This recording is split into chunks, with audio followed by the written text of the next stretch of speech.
Welcome back, everybody, to Paranormal the Normal presents Paranormal Primetime. We are back once again to talk about the greatest paranormal show of all time, Supernatural, with two more episodes. And, well, I will save my commentary for later on these, but you all know my co host Malachi by now. Hello, everybody. I So, think we disagree on these. I actually thought these ones were good.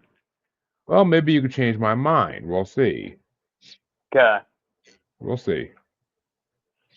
But, well, I think I'll let you do the first episode because I think the first episode is a lot more you're gonna have a lot more positive things to say about it than I did. Okay. Well, I mean, first off, this gets into the actual heart of the story.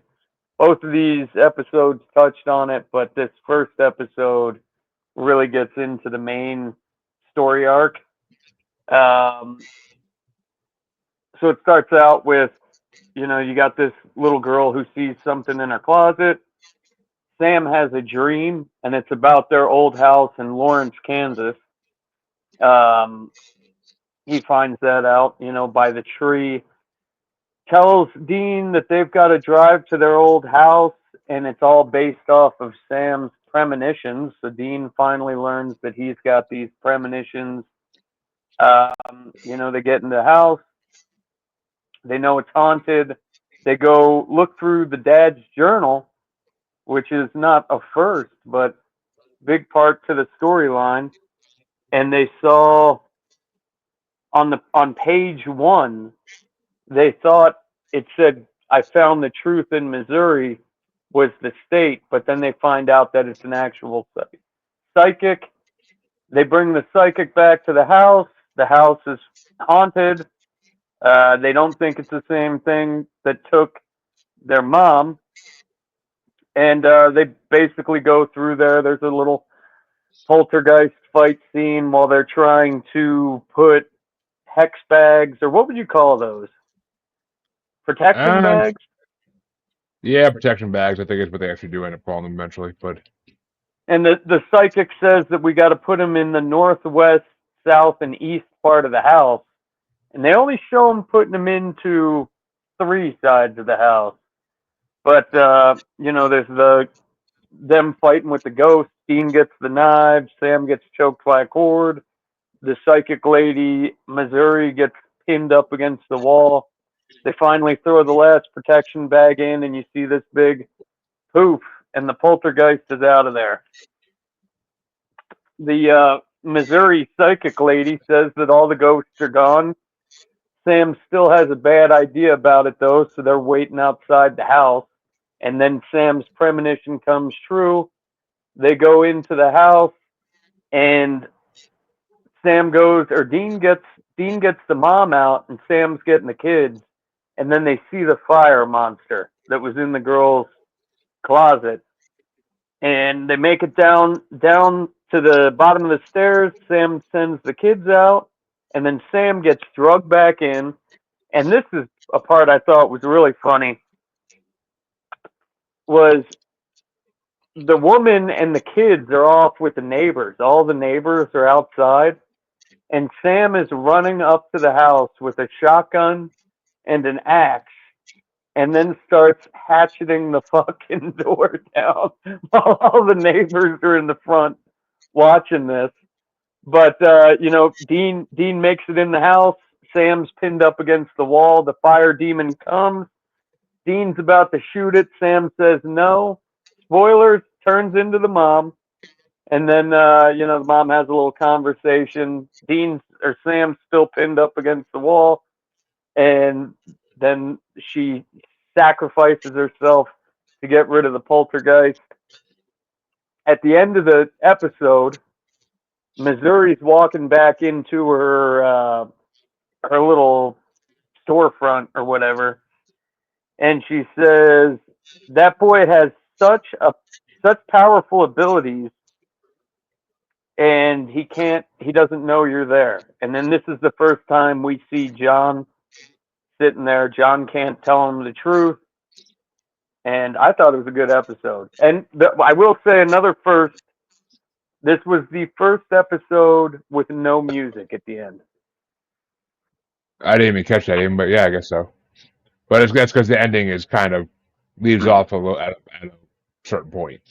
And yeah, Yeah. I mean, this is definitely the episode of the two I liked better because Hmm.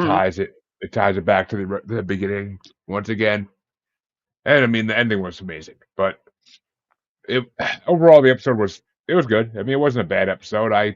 Not like I didn't. It's not like I didn't enjoy watching it.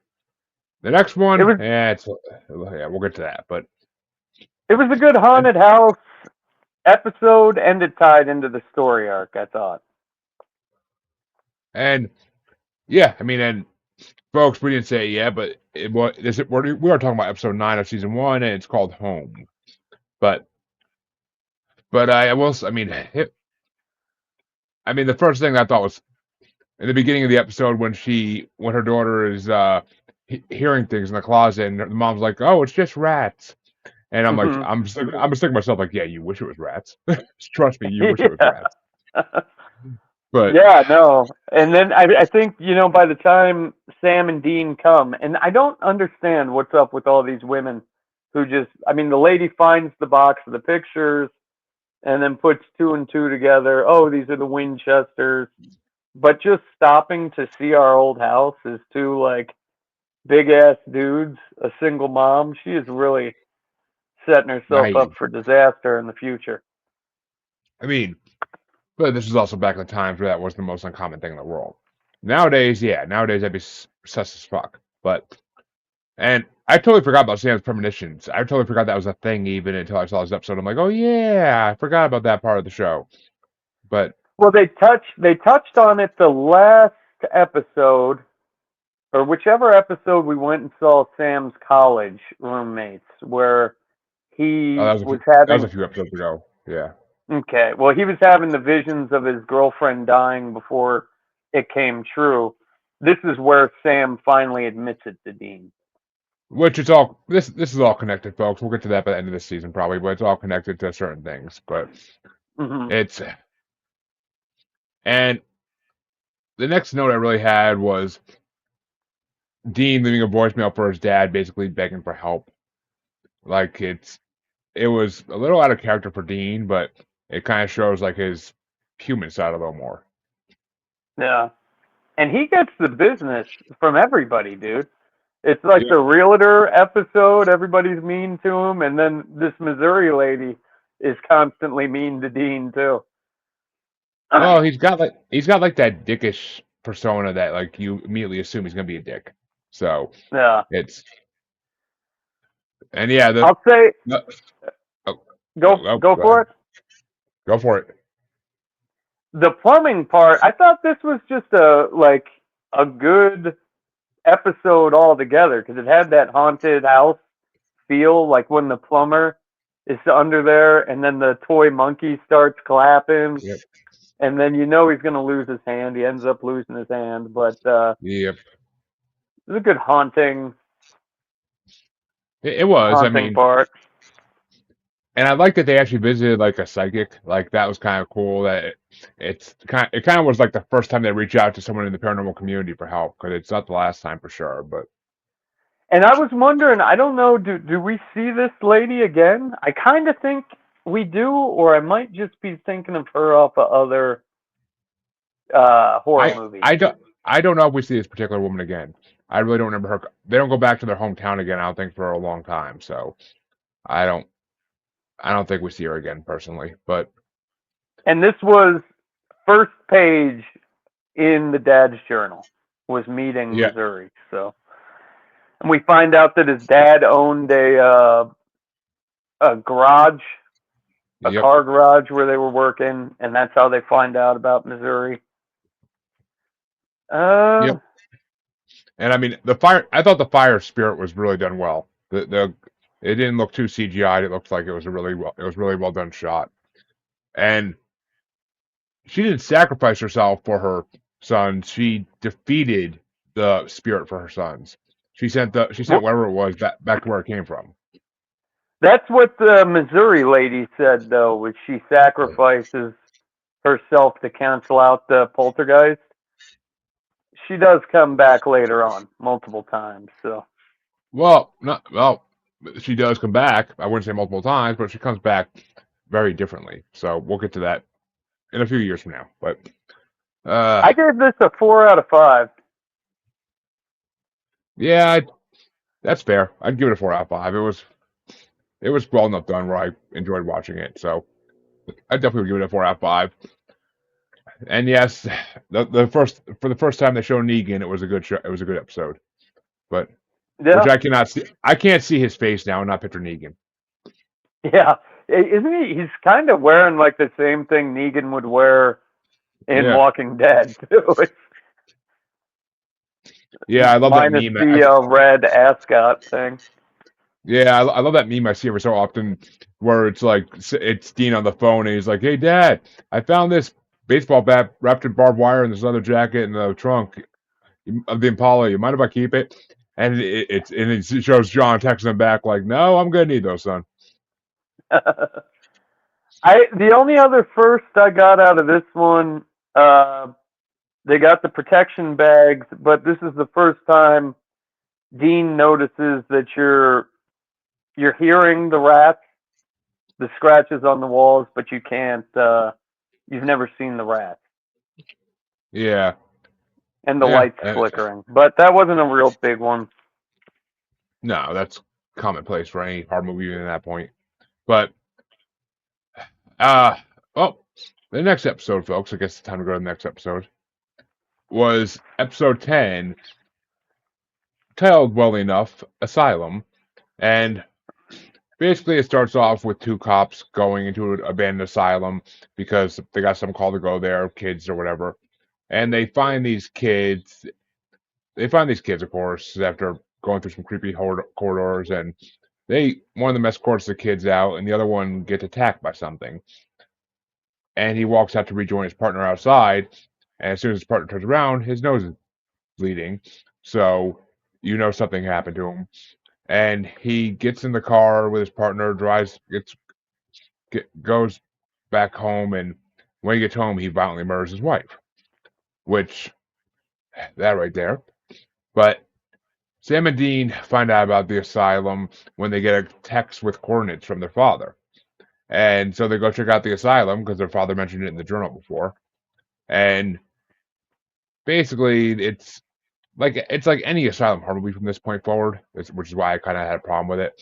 They go through, they meet another pair of kids that are in there making out, and they spend the rest of the episode basically protecting these kids from different spirits, protecting themselves, and eventually they find a secret room in the basement. And right when they do, though, Sam all of a sudden turns on Dean and starts trying to basically he shoots him in the chest with the rock salt, and a fight ensues between the two of them where Dean eventually knocks Sam out completely because Dean's got a mean right hook. And in the hidden room, they find the body of the doctor that was torturing patients in this asylum, and Dean salts and burns the body, and Sam is freed of the possession, and the spirit appears and starts crumbling in front of them, basically. And at the end of the day, they all walk out of the asylum happy, and John calling Dean's phone is the big thing at the end of the episode. When they're sleeping in the hotel room, Sam answers Dean's phone, and you don't know what's said yet, but you basically hear Sam say "Dad," and then the episode ends. So, Again with no music. yep, because they're getting to the point where they don't want to end up with music because it's not like a happy ending; it's a cliffhanger. Yeah, yeah. I think the music's gone. Yeah, for a little while. It comes back in a big way at the end of the season. So, and that's when we have the official theme song for the show start. But We had now one of these asylums where I lived when I was a kid. I never went there. Did you guys have any of that?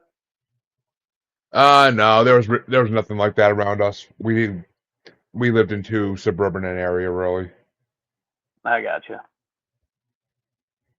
So I mean, it starts out with the legend the kids try to stay in the asylum overnight, and then somebody goes crazy. We find out why later on. Yep. And and we actually get to see it first in this one, I guess. We get to see the first real good cop, or good guy, I guess not good cop, bad cop, but good guy, bad guy routine that Sam and Dean pull with somebody, where Dean walks into a Hmm. bar harassing the guy who died, the guy who went crazy's partner. He's trying to act like he's a newspaper reporter, and Sam comes in and pulls the whole good guy routine and gets him to go outside and has a beer with the police officer to get his story. So I mean, it's a See, first in a way because it comes back. I had that written down here because, like I said, I finished at 7, and my Netflix froze at the beginning of the bar right when he was Oh, um, pretending to be the journalist, and then I yeah. didn't get it back until after the bar scene. Oh, but yeah, But it's a first in a way, and the next note I really had on it was Sam's therapy session because he finds out that the son of the doctor at the asylum is a therapist, so he goes to try to meet them to get details on what's happening, and but it actually turns into a therapy session for Sam because the therapist breaks it down and makes him like actually talk about himself. But yeah, I had that written down too. Uh, so we find out that John is last seen in California. Sam and Dean's dad. yeah, I noticed that, and then they're looking through the journal, and Sam wants to call the feds to find the dad, and that's when the dad texts him the coordinates. And I didn't yeah, have time to look into the numbers, but it's 42 negative 89 at 9:52 p.m. I don't know if there's any type of Easter egg in that, I don't. but and then yeah, the journal journal had this asylum. I still don't understand what it was in the journal for. You know what I'm saying? Yeah, me either.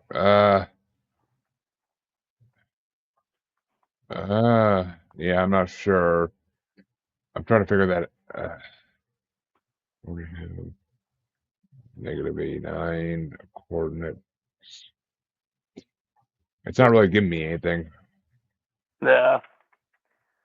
And but Sam and Dean have an argument about following Dad's orders. That was another big thing. This one kind of ties into the story arc too quite a bit. Um, the EMF goes crazy, and they're still using night vision, which they've already done so far. On first, I got the first fake call from Dean to send Sam into the basement.